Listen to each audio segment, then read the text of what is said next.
Today's daf is daf Kuf Yudalid. We're actually up to the bottom of the page, Kuf Yudimel Beis. We just left off the last little piece. We say we're learning that we organize that when you take from the loiva, whatever the loiva owes you, you still leave behind some assets for himself. Like we learned, you give him 2 beds and all that. On the bottom of the page. Why can't the lender say, I'm not responsible to take care of you? Abaye said, Ibra. And that's not true, because correct is Alay Karami, that the Malva actually is responsible for the labor more than anyone else. So that's why he has to leave behind 2 beds and all that. It's his responsibility. Why is it his responsibility? It says in the Pasuk, you return to him the object whenever the poor person needs it, and it will be considered for you tzedakah. So Torah clearly mandates that you have to give tzedakah. So we've introduced the idea that a person cannot pay off his debts, and you have a right. You can stand outside and wait for him to bring it to you, or the shliach bezin can go ahead and seize it from him out in the street, according to Shmuel, according to others, even in the person's house itself. Nevertheless. That's called, you have to leave certain things behind. That's called Mesadrin al-Balchayt. Now, nowhere does the Torah say that you have to leave anything behind. If he owes you $1,000 and basically all of his assets, the cumulative value of his assets is 750, you have a right to seize them all. Yet we are discussing the idea that you have to leave him behind some assets. Called Mesadrin al-Balchayt. Where do we know this from?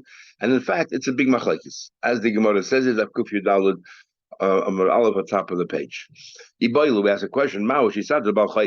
Do we say that we are Masada, we organize the affairs of Balchayt, and we come to some arrangement? And where do we find any precedent for that in the Torah? By Erchin. The Torah clearly says by Erchin, when you say that my value or this person's value, depending on the gender and the age, just how much money you have to give to Hegdish, and the pasuk there clearly says that if you cannot afford it, then you put it for a kohen. The kohen has to assess. And based on whatever his assessment is, that's what he has to give. So the question is, we find a similar word yamuch by a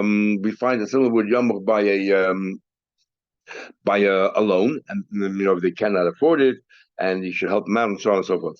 Do we make a gzera shava micha and we introduce the same concept to a loan or not? Do we learn micha? Do we compare it to erchen or not? So we have a few views here. Tashma coming here.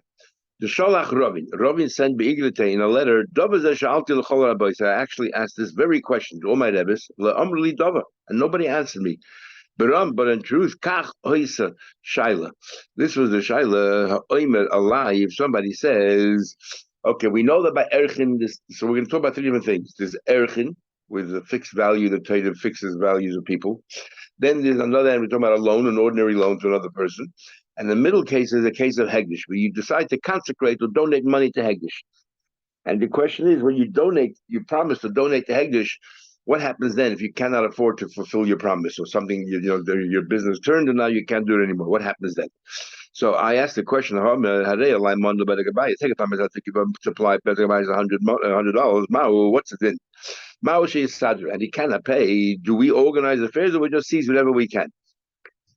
We just take a mashkin in full value.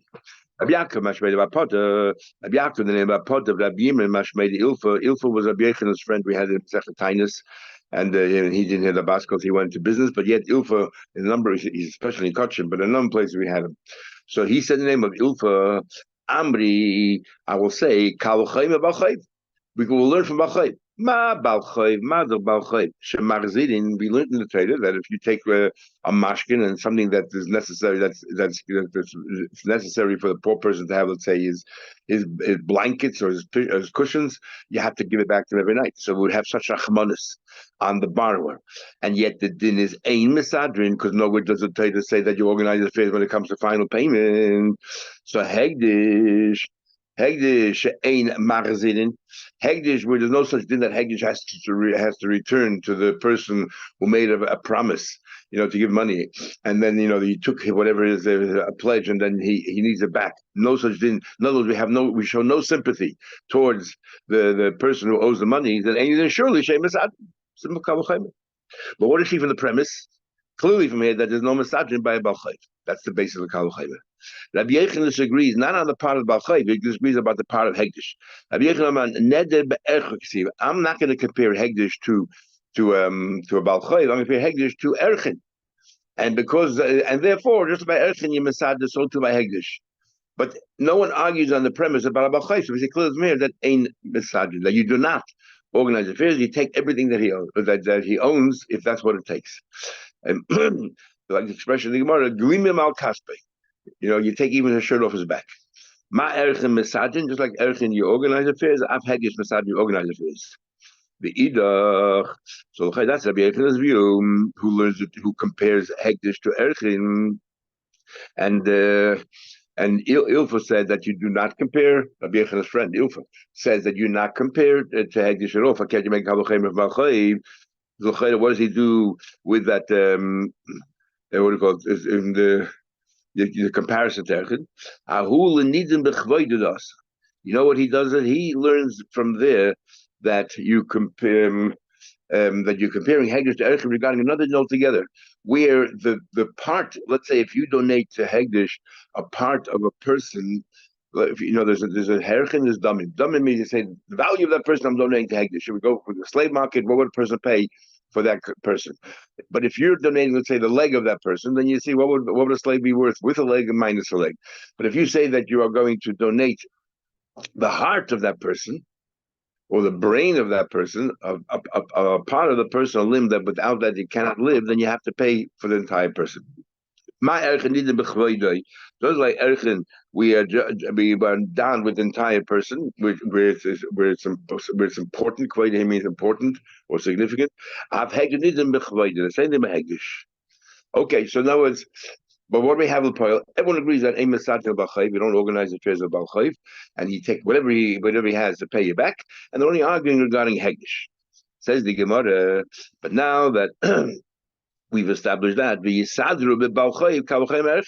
why don't we make a Kavachaymer, the same Kavachaymer, make it from Erchen, and say the same thing? By Erchin, if you take a pledge from you because you promised this to the base of English, they don't come back and give it back to you every night just because you need it.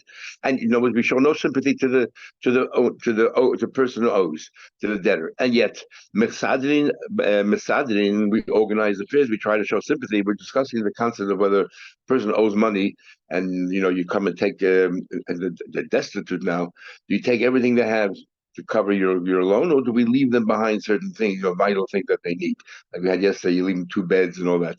So far, Rabbi Yechon and Ilfa both say that ein misadin, that you do not organize. Nowhere in the title says so. It says by erchin, and you don't compare the two. So now the Gemara is saying, why don't you make a kavachem of erchin? We don't display any sympathy towards the borrower. No, if it's a blanket that Hegdish sees as a pledge, you don't give it back at night, and yet, when it comes to take payment, misadrin, you do organize it.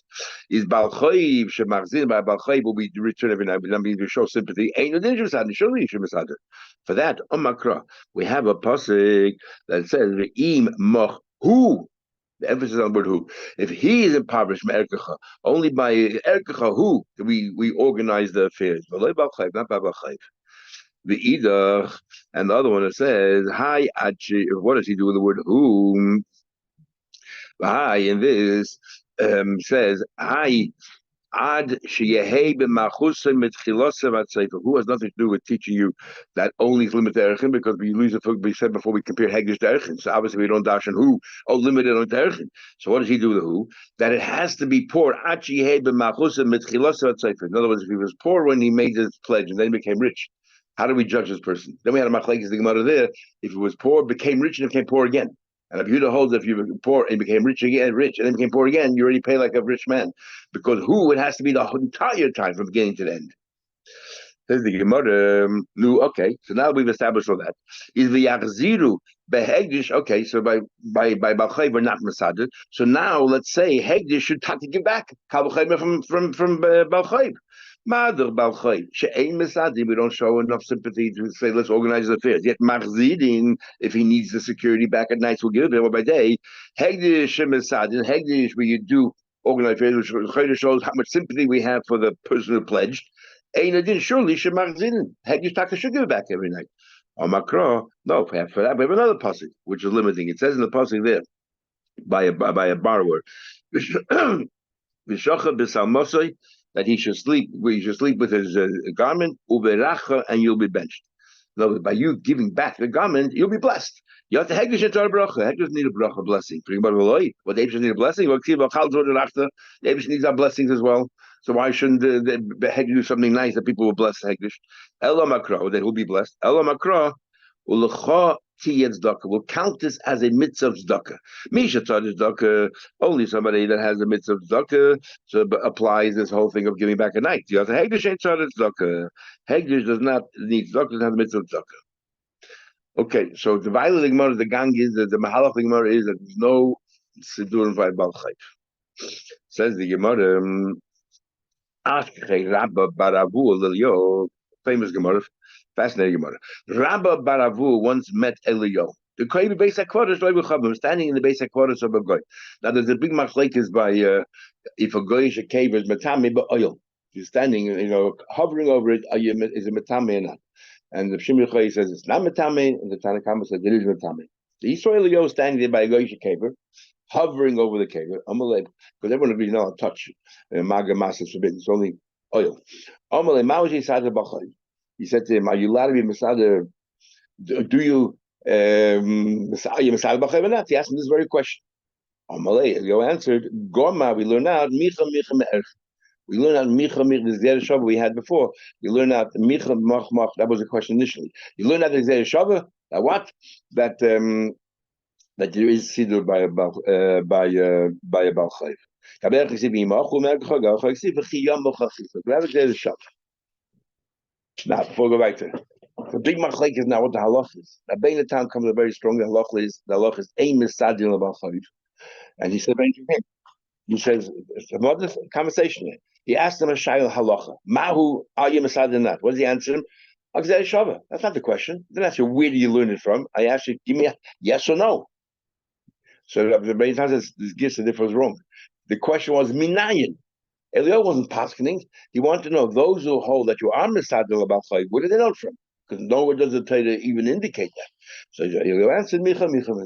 So many times therefore, and then other Gemara that you collect even Megillah al Kashpe, and from other Gemaras, many times passes that ain't misadin lebelchayv at all. Where people got it from wasn't that part of the argument before? That was a question we had. It's not all arguments up together. I remember who was not involved in that.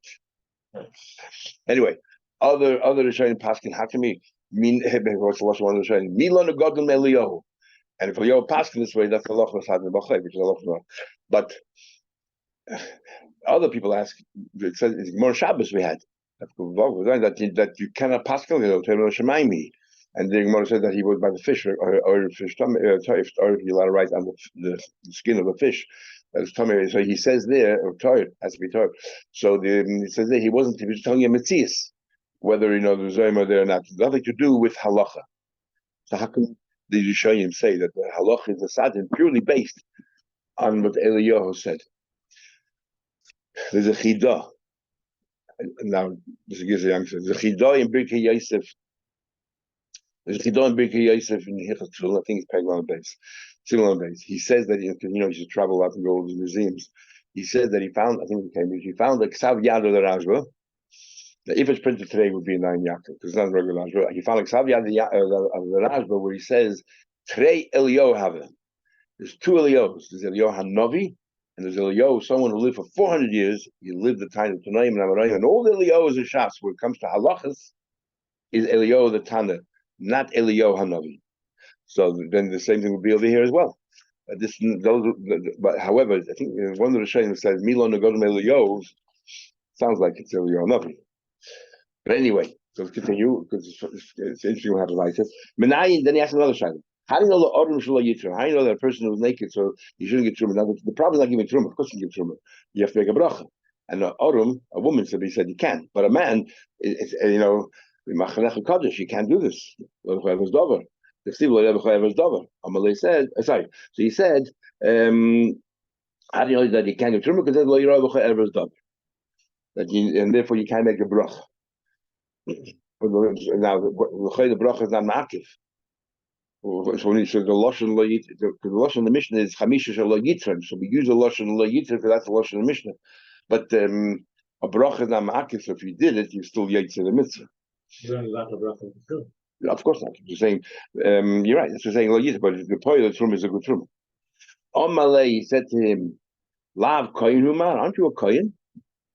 My time will come my basic orders. Why are you saying basic orders?"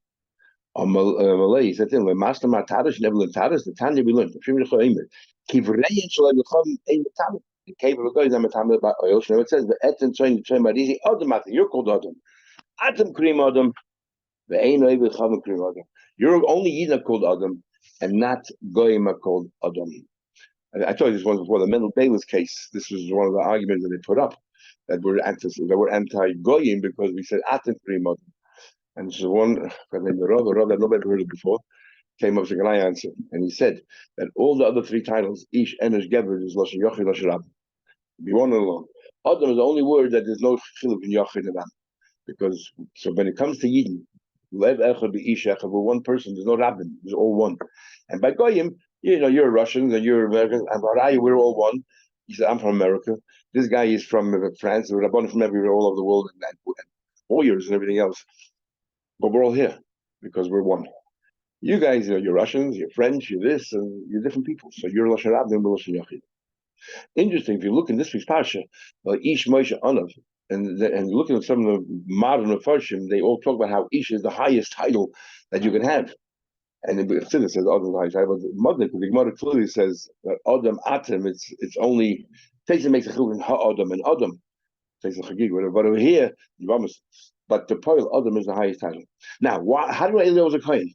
So Rashi says that because Pinchas, Eliyahu Pinchas. So that's the Mocker Eliyahu. This is the Mocker that Eliyahu was Pinchas right here in the Medrash.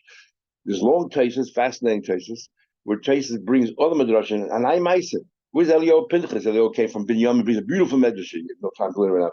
Beautiful Medrash. Eliyahu was from Shevet Binyamin, or Eliyahu was from Shevet God. And in fact, nothing to do with Pinchas, nothing to do with Kohanim. And this might be a right to the Rashba shot that there's another Eliyahu who was, if you look in Mugiyesh, it says a Yesh Oimri. So there's a big machlekes who Eliyahu was. But then Taste asking the question, if Eliyahu was a Kohen, how was he Machayim Esim, the Ben Hatzarfis? He was Matame, he lied on top of the kid. He's Matame himself. So Taste makes a big chiddush and all the Achareim go to town. Taste said, since he knew that he can save the boy's life, so Pekuach Nefesh is Deiche Kol HaTorah Kula. Even Pekuach Nefesh. So Taste is Mechadish that if you can be Mechayim Esim, you have a chiv to be Mechayim Esim. Otherwise, what's going on here? What's the heter? So there's a beautiful advice that talks about this thesis. There's Shulis, and there's also another Chida that tries to understand what's going on here. That what's this inyan that the little traces in the bottom of the page. And Teisha says it's vortiv. What does it actually mean? And so he brings to the Medrash, or Zval brings to the Medrash, that this Ben Atzarfis' son was Yoina. And this Tzarfis was actually a goy. She was a nachris. He brings somebody. This Zval brings somebody who answers this. That she was a nachris. She was a goy. And by goy, he didn't touch her. He was like hovering, flying over her, and there's no oil by a goy. So to say that, but then the Ravaz himself feels very uncomfortable. Yoina ben Amitai. So why do we call him after his father? If his father, who was his father? And so he must have been a gay. His mother's a goy, so he has no father. Unless others say that Amita Taka means not that his name of father is Ben Emesh, or he was a big tzaddik, whatever it is, that he was his own person. And yeah, interesting discussion. Back to the Gemara here. Amalei, so he said to him, don't you know Kachim? Don't you know Taras? Amalei said to him, look at the following. Remember, we looked at how important Zvachim is. That is the deepest Masechta. Amalei said to him, I'm not even an expert in 4 Masechtas. You want me to be an expert in 6? Amalei Bamai, why Taka aren't you an expert in So Rashi says it, it's an interesting Rashi. Rashi says it that the 4 Dorim, which is Moed and Zikin and Noshim, which are null today, right? These all known today, and also Kochim. Why Kochim? Now the chayda kachim is because you have chulin, which is also negated today. Rashi says no. You know why kachim they used to learn? Because it says of a chol makom, every single place that you bring me, l'shmi, you'll get this chad. Elu talmidei chachamim ha'oiskim behilchos avodah b'chol makom. Rashi says if you learn kachim, zvachim anachas, ma'il alein hakasav ki ila makriven oisem beis hamikdash. It's as if you're bringing in mitzvahs, so it's mandatory to learn kachim. The Rebbe had in Tafshin Test started a program.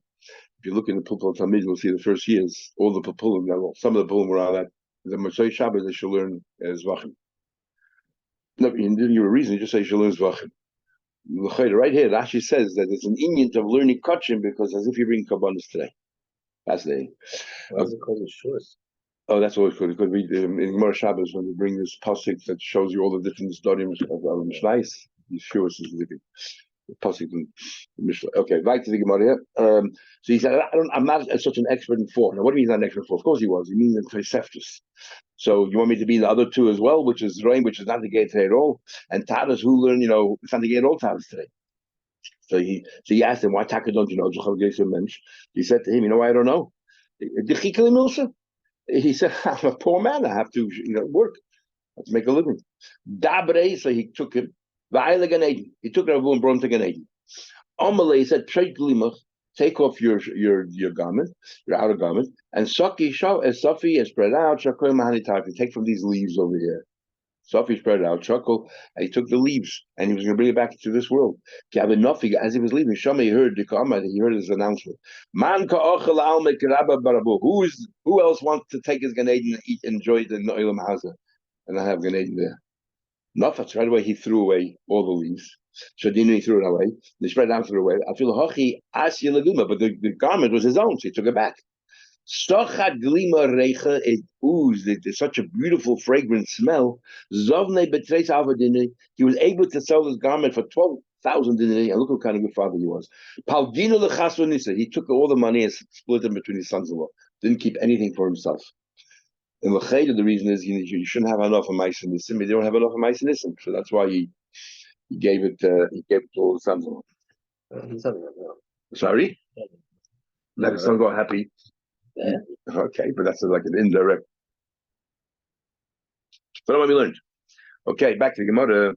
It says the pasuk, the imish anihu, that if there's a person, the poor man, you shouldn't keep sleep with his pledge.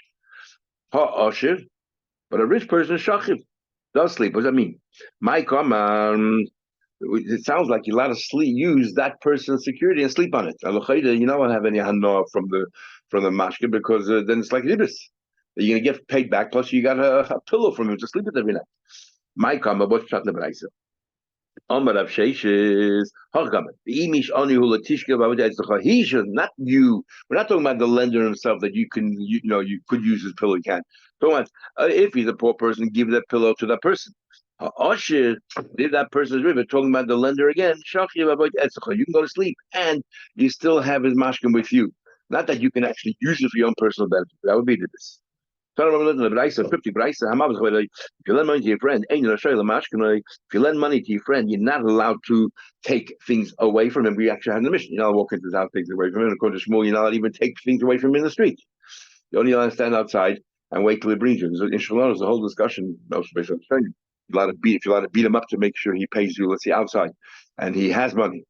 He doesn't want to pay. Can you beat him up? Can the Shliach Bezin, even according to Shmuel, if he knows that the guy has money, he doesn't want to, can he go get a warrant, let's say, and go into his house and take things about korche? So we learned. And we talk about whether you're allowed to physically go down to blows. So we learned. Hamalvas chaveidai. If somebody lends him money to a friend, you're not allowed to go ahead and see the mashkin, but you don't have to get back to him. What does that mean? If you're not allowed to take it, let's say you did it, what do you mean you don't have to get back to him? But yet you're over all the way. So what's going on here? You are every, not every. What's going on here? My comment, what's shot in the price? Amar Rav Sheshes says we have two shots. Sheshes says this shot. If you lend money to your friend, now go you learn before you now go in and take whatever it is that you want to take, the mashkin. Be mashkinoi, and if you did take, it's a mistake in the brayser. Not einoi chay. We'll say chayiv. Okay, we're amending the brayser. You have to give it back to him. And you're over all of these avedas. like Sishkin, Bavoita, and Boy Hashem, and all those are veins. A sefer goes on this case if he didn't give it back. Rava says, no, stop shop. You're mending the brisa. Don't change the brisa around. This is how you read the brisa. You lend money for an angel mashkin, I'll take the mashkin. The mashkin, if you did take the mashkin, chayiv lahazla, you have to give it back. Yeah, you have to give it back. When do we say all of these laws? This is instead of amending the brisa, we're just filling in a few words. When do we say this that you're not allowed to take and you got it back? Remember, we learned the whole Gemara we learned before about a mashkin, but all that. Yourself for 3 days, talking about it came the day of payment, he couldn't pay, so therefore now, so the mashkin was not b'shas avasa, it's shaloi b'shas avasa. It's like a form of a payment in a way. If the guy gave you a mashkin that he did willingly, you're not seizing it from him. He wants the loan, so the guy voluntarily said, "Okay, I'll give you security." But all these chiyuvim don't apply there because it's voluntary. Both of them agree to it. And these words for oive b'chol Hashem esalolu is areisha ton. It goes back to the reisha with shalei b'shas alvazai, and you forced him. He couldn't pay, so you forced him to give you a pledge. That pledge, which is forced against the labor, that you have all these din in there. And Hashem will say after 30 days you sell. Tanakama says you can never sell. Tani Rav Shizba kamei de Rava. Rav Shizba learned before Rava the following price. It says in one pasuk that if you took a mashkin from your friend, ad boy Hashemish to shivaniloi, that you should give it back to him before the sun sets. No, during the day. You give back to him ad boy Hashemish. When should you give back to him? Before boy Hashemish, before the sun sets. Is set. So therefore, by day you should give it back. And the Brisa says, Zug Suslaila. So right now I'm telling you the final of the Muscalic mother. Abba Hashem, right now we think that Abba Hashem to Shivan means before the sun rises, you give back to him. At night, you should give back to him. If you give it back to him right before in the morning, it means he'll have it for the day. What's the point? It's like Suslaila. So he doesn't understand Pshat Brisa. And Hashem says another pasuk, Hashem Toshev Loi Esa Avoid Kiboy Hashemish. That what they should give him back the Avoid right before the sun sets. In other words, give it for the night. What's he going to do with it at night?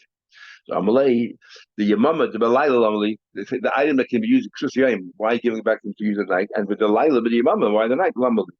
Amalei Samuel, you're right. Let's embrace this Brisa. This doesn't make sense. Amalei said back to we're not going to embrace the Brisa. We're going to embrace it differently.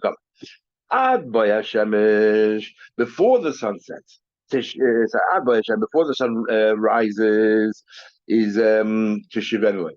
Before the sun comes up, give it back to him so you can use it by day. Shenitna lachbot, so because you have to be able to use it. And Balayla Hashem Tashalay Avad Kiboy Hashem Laila. So learn the other way around. Before then, give back. You can only keep it. You can only keep this lachbot lashon to use it for these mashkenas techniques. You can only keep it during the day. What happened mashkin? You took a mashkin, but the person, the borrower, died.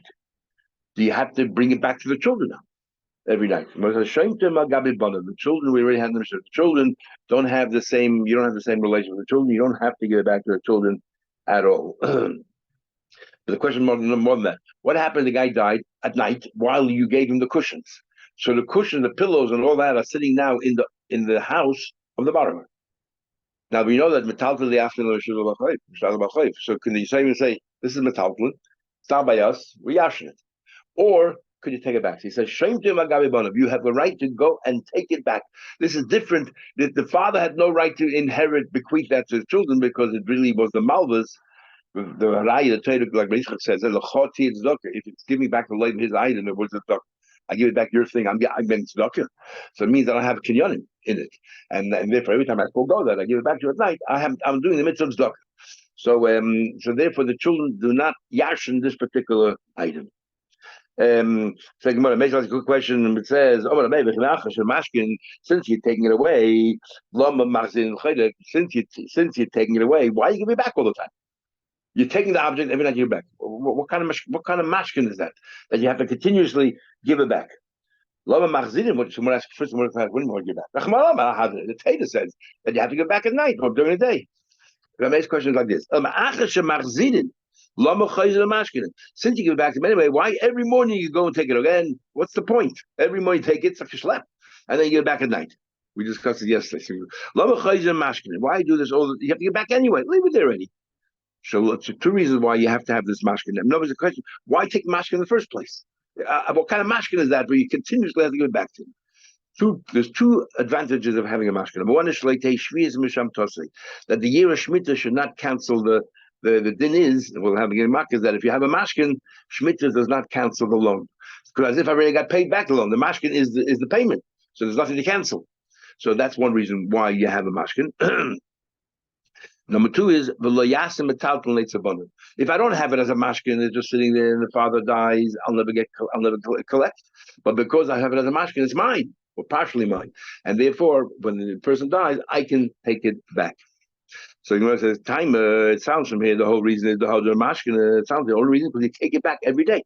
Holder mashkin alloy, but if you don't take it back every day, the din would not apply. Let's say you'll lend the money on the mashkin, and then you say no, you can have it. You can use it wash up every single day. And then what? Shvis will be mishamet, and then when the person dies, the children can keep it. Since you already anyway amended this brayso with Abraham Meir, so to the talking and for a little more. This is what the Bryce saying. So the question the Bryce was not every single day. No, the most question was the more thought that everything you have to do is in order to make sure that Shemitah doesn't cancel. That's not Pshat Bryce at all. The very first time you made the mashkin was purely to achieve these two things. If you give it to the labor and sits by the labor the whole time, you still achieve both things because the loan was made on a mashkin, and I have the rights to the mashkin. I am a nice guy and I let you have it all the time. I'm a nice guy, but it's still mine. So I avoided the shemitah and I'll yasha for the kids. So the shalei shvim shabtasei, but lo yasha metalton leitzabana. I already achieved. I don't have to have it there all the time. So the phrase already asked, so why Taka go through the ordeal? Just take the mashkin for 5 minutes and then give it back to him. So Teisha says, in a way, this reminds two things. It reminds the labor that he owes the money. And also the labor can't tomorrow come along and deny he ever had the money. The fact that every single day you come to his house and give him back his bed kavan, his linen, then he can't tomorrow, a month later, deny that he ever had a loan. So that's why we go through this every day, and also remind him he owes you money. It's a little pressure. It's not leigos. The trader says, the lease of leigos.